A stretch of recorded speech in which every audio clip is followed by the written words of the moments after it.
நிகழ்ச்சிக்கு மீண்டும் உங்களை சந்திக்கிறதுல மிக்க மகிழ்ச்சி. வருக வருக என்று வரவேற்று இன்றைக்கி ஒரு அற்புதமான டாக்டர் யூபி ஸ்ரீனிவாசன் அவர்கள், லைக் எ பிரதர். அவர் எத்தனையோ சாதனைகள் படிச்சிருக்காரு.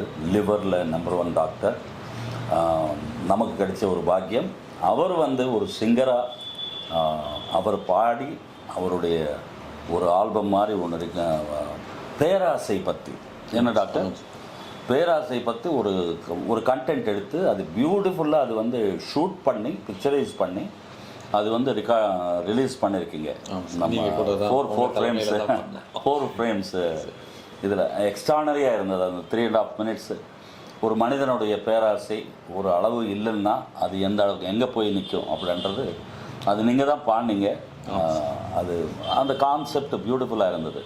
அதில் தான் நான் டாக்டர் பியூட்டிஃபுல்லாக பாடுறாரு. ஒரு பாட்டு எப்போயாவது பாட வைக்கணும் அப்படின்னு இன்றைக்கி நீங்கள் தற்செயலாக நீங்கள் வந்தது ரொம்ப ஹாப்பி. என் பாக்கியம், வெரி ஹாப்பி. அதாவது நீங்கள் சின்ன வயசுலேயே அப்பா கூட என்னுடைய டாபிக் வரும் அப்படின்னு சொல்லியிருந்தீங்க. அது இன்னும் மக்களுக்கு சொல்லுங்களேன். அதாவது ஒரு 8th 9th படிக்கிறப்ப மதுரையில் முத எங்கள் அப்பா கொஞ்சம் இசை ஆர்வலர்ன்றதுனால எங்கள் ஒரு பாட்டுக்காரன்ற ஒரு படம் வந்திருக்குது 86. அதில் இசையெல்லாம் ரொம்ப சிறப்பாக இருக்குது. அதில் ஒரு புதுசாக ஒரு சிங்கரை அறிமுகப்படுத்தியிருக்கிறாரு. நான் கொஞ்சம் பாட்டெல்லாம் கேட்டேன்.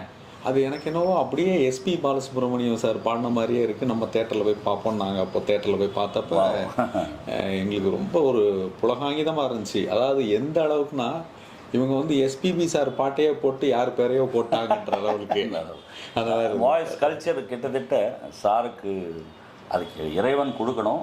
அந்த மாதிரி அமைஞ்சதுனால ஒரு இமிட்டேஷன்னா ஒரு சாங் பண்ணலாம், 2 சாங் பண்ணலாம்.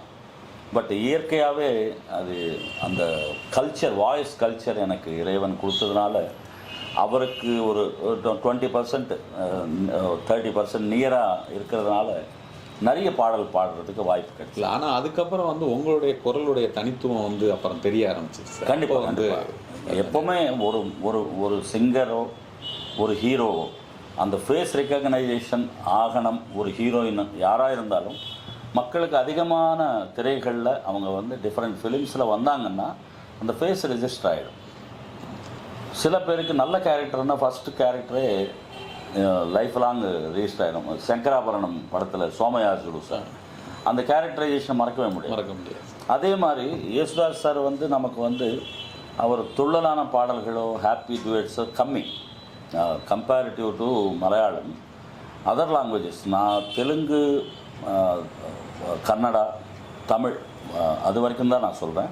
அதில் மோஸ்ட்லி அவருடைய சாங்ஸ் எல்லாமே பேத்தாஸ் ஓரியன்ட் சாங்ஸு, இல்லைன்னா ஸ்டேட்மெண்ட்டு சம்மந்தப்பட்ட பாடல்கள். அந்த முகம் மாற்றியது கூட ராஜாங்கம் தான். சிந்து பைரவிலிருந்து தண்ணி தொட்டி மாதிரி ஒரு பாட்டு கூட இவரால் பாட வைக்க முடியும் அப்படின்னு அவரை பாட வச்சு என் இனிய பொன் மாதிரி ஒரு வெஸ்டர்னைஸ்டு ஆர்கெஸ்ட்ரைசேஷன். நெக்ஸ்ட் ராஜராஜ சோழன், அந்த மாதிரி சாங்ஸ் எல்லாமே பாட வச்சு பியூட்டிஃபுல். அது காண கருங்குயிலே ஒரு சாங்கு, ஒரு ஃபோக் ஸ்டைலு. அதாவது யேசுதாஸ் சாரை அத்தனை முகம் காட்டின பெருமை ராஜாண்ணனுக்கு தான் சேரும். அந்த மாதிரி வாய்ப்புகள் சில பேருக்கு தான் கிடைக்கும். இது கமர்ஷியல் சிங்கிங் அப்படின்றது ஒன்று இருக்குது சார் சினிமாவில். அதுதான் எல்லா ஜோனர்ஸுக்கும் நம்மளை பாட வைக்கிற ஒரு கமர்ஷியல் வாய்ஸ்ன்னுவாங்க.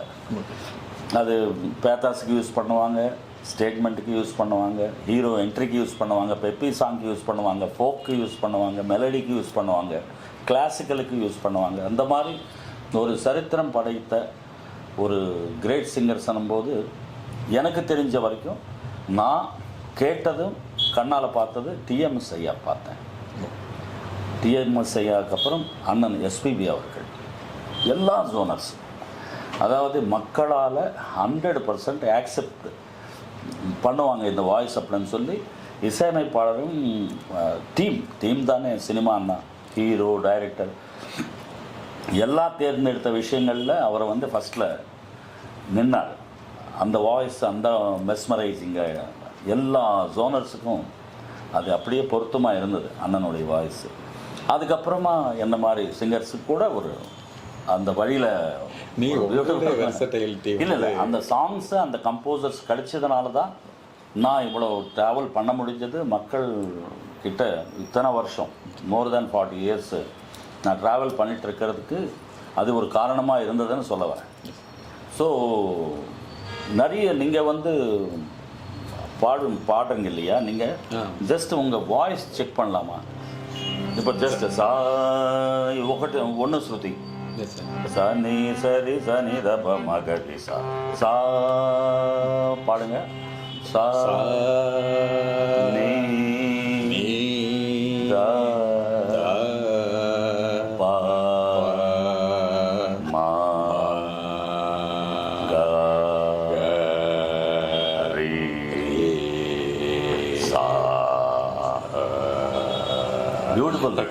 Beautiful doctor. அதாவது ஒரு கீழ் சத்தியம் ஒன்றும் சொல்றதுல கீழ் சத்தியம்ன்றது இதில் கொஞ்சம் நீங்கள் வந்து சஸ்டெயின் பண்ணுற வரைக்கும் வந்துட்டீங்க. இதில் நீங்கள் கான்சன்ட்ரேட் பண்ணி த்ரோ கிடைக்கணும். Okay sir. சா எப்படி பாடினீங்களோ சா பா சா வால்யூம் ரவுண்ட்னஸ்ஸு திக்னஸ்ஸு கிடைக்கிற வரைக்கும் ப்ராக்டிஸ் பண்ணோம். Okay sir. சா நீ த ப மகரி சா நீ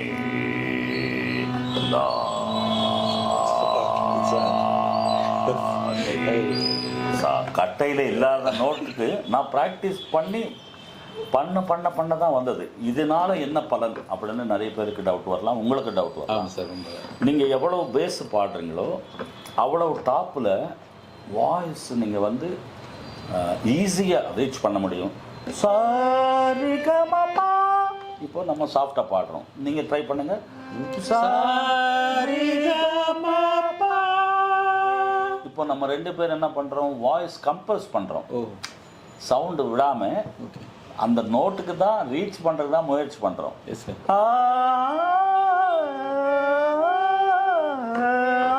அப்படின்னு பாடுறோம். சரிகமபா ஓப்பன் பண்ணி பாடி பாருங்க. இதுதான் வேணும். இது 4 செவத்துக்குள்ள உங்கள் ரூமில் லாக் பண்ணிக்கிட்டு யாரும் இருக்க மாட்டாங்க. ஸோ எவ்வளவு ஓப்பனாக நீங்கள் பாடுறீங்களோ இந்த பேஸ் பாடுறதுனால அந்த திக்னஸ் கிடைக்கும், தின்னஸ் குறையும். ஸோ நீங்கள் ஏதாவது ஸ்டேட்மெண்ட் சாங்கோ ஒரு பெப்பி சாங்கோ எடுத்து மேலே பாடும்போது அந்த லிரிக்ஸ் கிளாரிட்டி உங்கள் வாய்ஸ் கிளாரிட்டி பியூட்டிஃபுல்லாக இருக்கும். மேல் நீங்கள் அதுக்கு தான் பேஸ் நீங்கள் ப்ராக்டிஸ் பண்ண சொல்கிறது.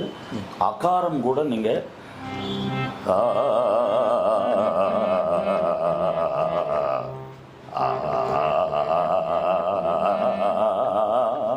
இந்த மாதிரி அகாரம் ப்ராக்டிஸ் பண்ணும்போது என்ன ஆகும்னா நீங்கள் மேலே பாடும்போது கூட அகாரம் கிளாரிட்டி இருக்கும். ஸோ இது எல்லாத்துக்கும் ஒரு ப்ராசஸ் தான். இதெல்லாம் நான் வந்து ஒரு ஹிந்துஸ்தானி ஒரு டியூட்டர்கிட்ட இந்த ஹர்ஸன்னு சொல்லிட்டு ஒன்றுங்க ப்ராக்டிஸ் பண்ணோம். ஒரே பிரீத்தில்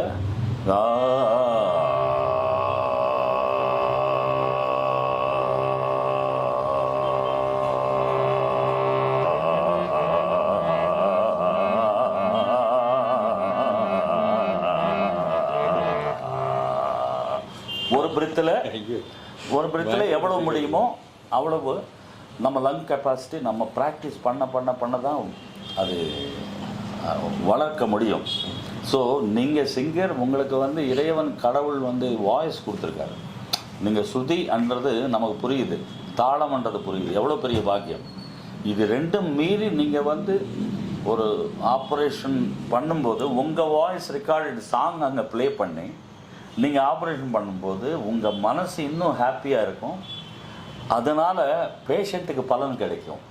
எத்தனையோ பேருக்கு சயின்டிஃபிக்காகவே ப்ரூவ் பண்ணிட்டாங்க சார். 100%. அதாவது இசையோடு இருக்கக்கூடிய இசைந்து பண்ணக்கூடிய ஒரு ஆப்ரேஷன்ஸில் வந்து சக்ஸஸ் ரேட் வந்து நிஜமாவே ஜாஸ்தியாக இருக்குன்னு இப்போ சமீபத்தில் கூட நம்ம இசைஞானி ஐயாவுடைய இசைச்சிக்கிட்டே ஒரு பேஷண்ட்டுக்கு ஒரு பிரெயின்லலாம் ஒரு சர்ஜரி பண்ணதெல்லாம் ரொம்ப பிரபலமாக வந்துச்சு, ட்ரெண்ட் ஆச்சு. பார்த்தீங்களா? ஆமாம், சயின்டிஃபிக்கலி ப்ரூவன். அதை நீங்கள் வந்து உணர்ந்து அது மட்டும் இல்லையா, அது ஒரு டாக்டரே சிங்கராக கிடைச்சா அதை விட என்ன, அதாவது மக்களுக்கு கிடைச்ச ஒரு பெரிய பாக்கியம் அப்படின்னு நான் சொல்லுவேன். அதனால் டாக்டர் வந்து கண்கண்ட தெய்வம் வந்து எங்கேயோ இல்லை, கடைசியில் பேஷண்ட் வந்து 2 கை எடுத்து மனசார கும்பிடுறது டாக்டருக்கு தான் சார். அது உண்மையா இல்லையா? 100% அதுதான் உண்மை. ஸோ நல்ல ப்ராக்டிஸ் பண்ணணும், நீங்கள் நிறைய பாடணும். Sure sir. விரைவில் நீங்களும் நானும் சேர்ந்து ஒரு சாங்கு மக்களுக்காக பாடுவோம். பெரிய பாக்கியம். இது வந்து எனக்கு கிடைச்ச ஒரு பாக்கியமாக நான் நினைக்கிறேன். நட்பு கிடைச்சது தான் சார் எனக்கு வந்து. Thank you so much doctor. ரொம்ப நன்றி நண்பர்களே. ஸோ ஒரு அற்புதமான டாக்டரை விரைவில் ஒரு சிங்கராக உங்கள் முன்னாடி நாங்கள் வந்து உங்கள் மனோ சேனலில் நாங்கள் 2 பேர் வரப்போகிறோம். Thank you so much. Love you.